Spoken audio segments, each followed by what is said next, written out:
Welcome to another episode of Pear Tree Ranchin.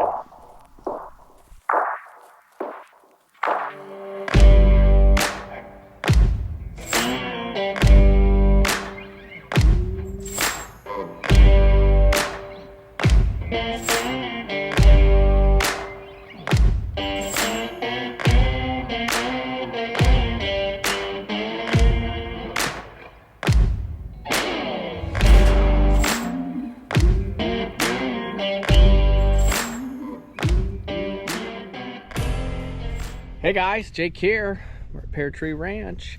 This is a continuation of the last episode. I rode so many horses and got it all filmed in that day that it made for a super long video. So we split it in half. There's still 3 more horses for me to share with you. And when we left off, I told you I was about to get baby out, and you're in for a treat because we're gonna get to do our first canter. All right, let's jump back into it.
Well, first canter on little baby. You know, when he puts that baby in a corner, he was ready. She could kind of read my mind that I was thinking about doing that canter, and she said, let's go. Little silly business. We're not quite ride 10, but we're getting pretty close, and I don't mind waiting for that first canter, and really all I've been waiting for hers to be more coordinated, especially in that hind end, and confidence and relaxation to not do any of that silly jumping around. I don't need to get hurt and come off. I got nothing to prove. I'd rather have it go smooth and easy like that, and that little bit just sitting back and lifting up, it just takes care of it. So all right, let's get the next horse ready to go. This is Jack. Jack is for sale if you're shopping. Belongs to a friend of mine, and he's a Lipizan thoroughbred cross, if I'm not mistaken. And he was kind of an oops baby, so not like a registered anything, but very cool horse. It's like 14, and he's shown working equitation and dressage, and I've been helping his owner with this horse on and off, just kind of supporting for quite a few years now. And she bought one of our pair babies and is thoroughly enjoying that horse. And this horse has always been a little more work for her.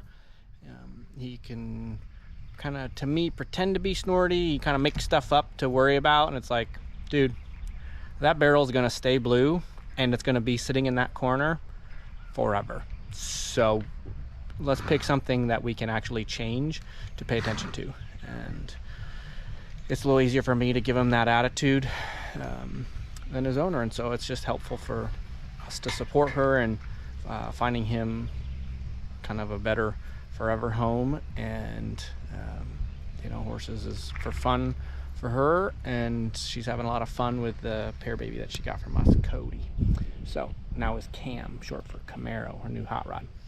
So Jack is here to get some tuning on and for me to make video and promote him. So that's Jack. So I'm going to put the bridle on. He's all warmed up, and we're going to go ride around. And mostly I'm just getting him fit and relaxed and paying attention, and carrying himself a little bit longer and lower to balance out his way of going and get him and I synchronized so that it's a little easier for me to make a video about who he is and what he has to offer to the world. So that's Jack in a nutshell. Very cool horse. I like him a lot. Tons of fun liberty and groundwork, and he can do obstacles and nice lead changes and all sorts of fun stuff. So we're just kind of getting him tuned, and then I'm gonna ride him at the dressage barn and visit with Mr. Tick Maynard to get some jumping going with him, because I think he could be a neat all-around English performance horse, or a nice working equitation horse for somebody. So that's Jack. Let's bridle up and ride.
Okay, you would have got some drone footage of us, and we spent a lot of time just getting relaxed with the drone. He was shying from the shadow of the drone as it would fly back and forth and try to get in position. So we'll see how that footage looks. Hopefully all right.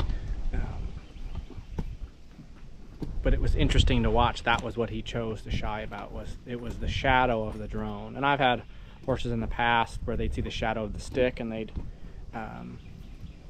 yield to it and shy from it. And so it's not something I haven't seen, but to play with him with that was interesting. And he kind of wants to try to have spots in the arena, like I was saying, that he worries about along the fence and by those barrels. And it was just like, yeah, no, we got other stuff to do.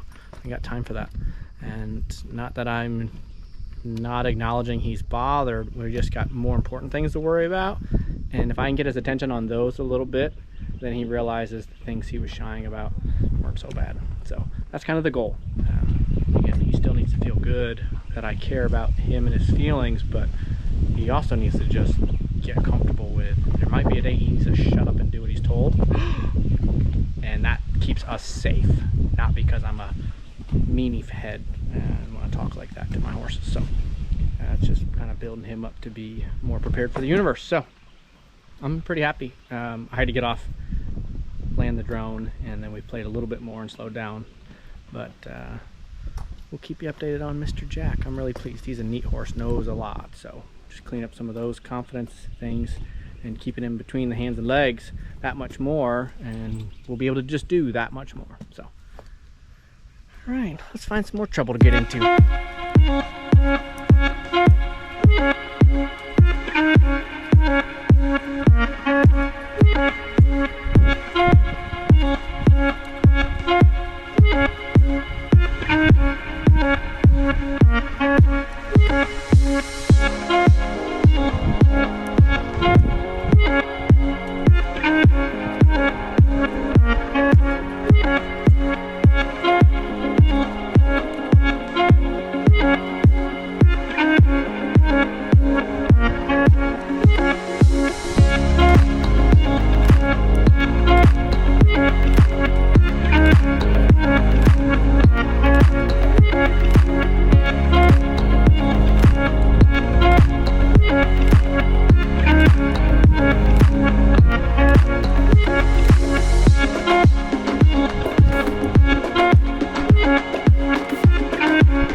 That's a great way to end the day. So that's Manhattan. I played with him out on the playground. He went on the pedestal washing. He's getting ready to race through the car wash, which is nice. But that's the first, putting my body on him. I did one day of the pad, and so this is day 2 of the pad. Now it's pretty simple. The horse has been ridden, so I would anticipate that some of these things seem to get familiar to him, but he's also really reactive. So to get that belly up on there and have that be friends, I mean, he's got his nose glued on me in a positive way. He's not being rude. He's licking my hand, so he knows who his person is. And he had a guy before me that I think kind of did a lot with and for him, and so he's used to having at least a person, and we've connected pretty good. I really like this horse's mind, and you know, we featured him on one of the early episodes, one of his first sessions. So he's really coming along. So it's exciting to start. Kind of got position 1 with the belly button over, and then position 2 with the knee up. And you just got to have strong guts, ab muscles, hang your belly in there and hold that tension and not let them withers, you know, make you uncomfortable. And then once you get that knee up there, it's a lot easier to stay. So that's playing with Manhattan. All right, sun is getting low, big guy. We're trying to start getting ready to feed horses, and Daddy's got to go make dinner. So good, successful day of Pear Tree Ranchin. If you like what we're doing, make sure you're clicking that like button. Make sure you're subscribed so you don't miss out on everything we're doing. And leave us a comment. Tell us which horse you're enjoying following the most. Don't forget, patreon.com/Pear Tree Ranch. That's where all the juicy stuff is. All the how-to and step-by-step horsemanship. I'm Jake. Thanks for watching. We'll see you next time on Pear Tree Ranchin.